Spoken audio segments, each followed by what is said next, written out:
Oh, I have been busy. I've been building the deck, I've been putting a pergola over the deck, I've been at the girlfriend's house helping her with some planter boxes and painting and staining, and I've been very busy.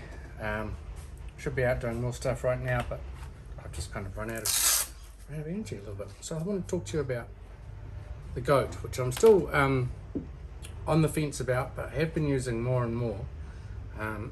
This is also something I've been working on. So yeah, I've been using it more and more, and I'm starting to like it. The more I use it, the more I'm getting into the swing of it. I've taken all the bits and bobs that I also had in the sheath, and I found that makes it easier to pull out one-handed, although it's still not really easy to open it one-handed. You can do it, but a lot of other stuff tends to kind of get caught up and open it too.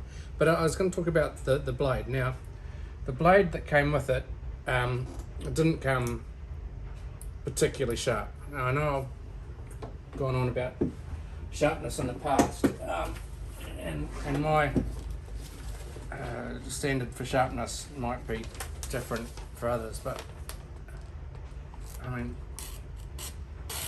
it does cut, but it does also catch. Now it came with two blades. This is the upgraded blade, which they were nice enough to give me. The standard blade is this is S35V so this is powder metallurgy steel. So I'll go on about that as I sharpen it. But it did come with another blade, and that blade actually felt a bit sharper. But I think it's probably 420 or 440 or something like that. An old standard good stainless, not stain-proof blade. Whereas this one here is probably second generation powder metallurgy. Now the advantage, of course, with the goat, is although I haven't sharpened it before, is that you can just take the blade out, which will make it, easy to sharpen, hopefully. So I'm gonna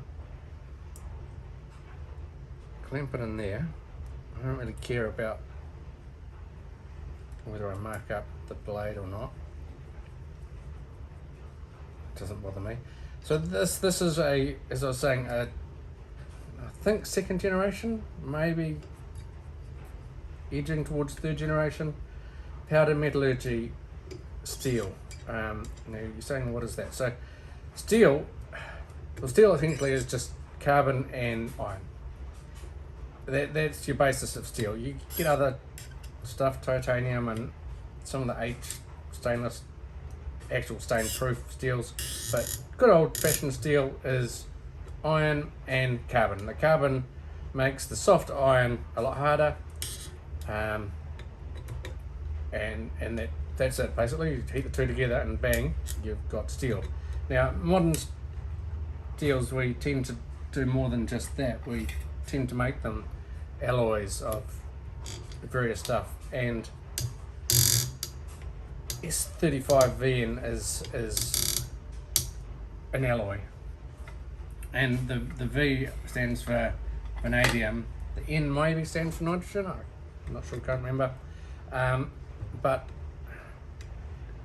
how they make it is the key, and it costs a lot more. So normally what you do, if you're making steel, you look up your ingredients and you grab them and you melt them, and there's huge vat of it, so they don't make small amounts, they make massive amounts, and you basically pour it out into a big lump and roll it and cut it into sections, and then people buy it. Maybe there's a few more steps to that, but that's pretty much it. Now, when you've got various different elements, they tend to clump. They're basically atoms, and some of them atoms attract. So for, say, S35VN, you've got iron, you've got carbon, you'll have chromium, you'll have vanadium, you'll have probably nitrogen, you'll have molybdenum, you might have tungsten, you've got lots of different stuff. You melt it all together, and these are different melting points. It gets very, very liquid, very, very hot, very, very dangerous. Then what you'd normally do is pour it into a big vat, let it cool, roll it, chop it up. But the problem with that is that all the vanadium might sort of stick together, and all the chromium might go, oh, there's chromium, I like you, and join together, and so you don't get a really homogeneous mix. You get clumping, you get a little bit of impurities potentially, but you get clumping, which is not exactly what you want. So what they do instead is that as they go to pour it out, they put a nozzle in there and inject an inert gas, like probably argon or something like that. Maybe not, I'm not sure entirely what it is, but they spray, and the gas goes up into the liquid metal as it pours down, and it turns into fine powder. So it falls down, instead of going into a big vat of hot metal, it cools down into potentially hot, but powder, and the powder then falls into the big tray. And the idea with that is that you don't get clumping, because all the atoms just get dispersed and fall down, and then you've got this big tray of powder which they then add heat to and compress, and then you get your big lump of steel which they roll out or chop into sections or whatever, and you get, eventually it works its way down to knife makers. Now S35VN is a good steel. It's supposed to be an improvement of S30VN, which is also a good steel. I've got a Spyderco made out of that. I've got my goat tool made out of VN, and I've got a zero tolerance knife made out of Almax. All these are powder metallurgy steels. The process that they use to do it is expensive. Taking inert gas and spraying it through this stuff, collecting it, compressing it, heating it, that's a lot more expensive than just tipping it out and rolling it. So that pushes up the price, but you get a better product theoretically, and that all your impurities are gone. You've got a really good homogeneous mix of molecules. So the bit that you get, which makes a knife, which quite frankly isn't very big, should have the perfect mix of all the elements that go to make up that particular steel. That's the theory anyway. Does it work? Seems to. People are willing to pay more for it. Most of these things aren't actually made for knife makers though. The only couple of steels that are made for knife makers, and the reason for that is that knife makers are just the tip of the iceberg. We don't buy a great deal of steel. We just buy a little bit here and there, and most of it goes towards like plastic injection molding or aerospace industry. They buy massive amounts of it, whereas us little knife makers, we just buy a little bit, and then it's all we need. Yeah, I guess some of the bigger knife making shops might buy bigger chunks of it, but the majority of it is just stuff that is left over from, or not left over, but is not designed for us. We just happen to have discovered that it's a good product for us. Now, I'm just setting this up at the moment. So I think I'll make this 20 degrees, 20.05.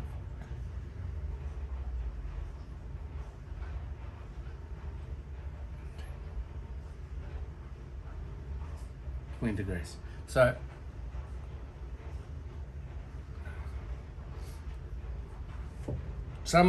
however, some steels are for knife makers. I believe AEBL was designed for knife makers because it was designed for razor blades, and I've made some knives out of AEBL, and it's a nice steel.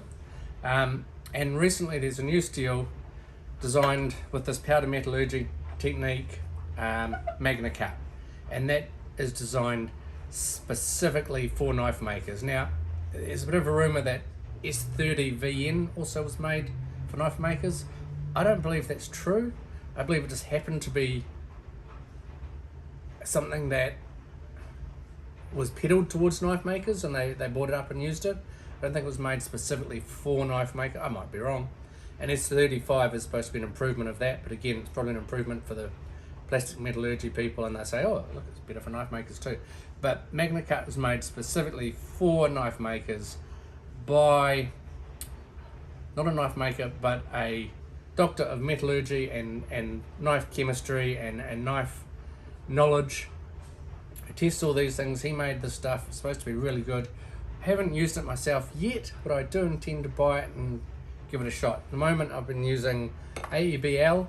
This is Nitro V, A2, and of course I used O1 a lot. So I thought, you know what? Let's just give this MagnaCut stuff a go. But right now, what I'm going to do is try and put an edge on this, because it's supposed to be good steel.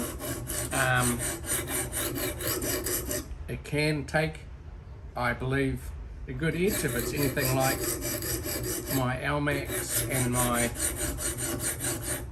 S30 VN, which took a fantastic edge. So why it came blunt, I don't know. I don't believe I'd be the only one who's not super impressed with the hardness of it, the sharpness of it. The thing with these steels is that they tend to be very hard, and it makes it harder to sharpen. If you use a traditional Waterstone on this, it may get sharp, but you also potentially wear your Waterstone. I don't know, that foiled stone would do much better. I'm using diamonds, and I'm hoping to get a decent edge on it. So, yeah. So we'll see. The goat tool itself, I guess one of the neat tricks is that you can just take the blade off and sharpen it. Not having to worry about this thing getting in the way, because normally this would be out here and you'd be kind of jiggly around, whereas this now I can just sharpen without it there. Slightly novel, slightly interesting. See how we go. So yeah, I've been using the goat, and like I said, I still can't recommend it for those who just want a tool that works out of the box. But I do recommend it highly for those who want something that they can play with and tweak to their specific needs. And I'm learning more how to use it as we go along. I know it's a knife, it's a tool, it's nothing tricky to learn to use. Just getting the blades in and out can be a little bit trickier. You get a bit of play in them sometimes too, and that handle, I was doing some heavy cutting in it, and it's not, the lines in my hand, I mean, I've got fairly tough hands, but if you're holding the thing, and yeah, so we'll see how it goes. I am enjoying it, and I will keep using it until either I decide I don't like it or I do. We'll see how we go. Anyway, I'll let you know next time I chat to you about the goat how the blades turn out when you give them a decent sharpen. Cheers, guys. Oh, one of the things I've been doing today is I've been working on the base for my new forge. The workshop forge. It's coming along nicely. Hopefully soon I'll be able to do everything here. Make knives, create knives, build knives, and sharpen. And I sharpen for anyone all the time. Yeah. So have a great day, guys, and enjoy.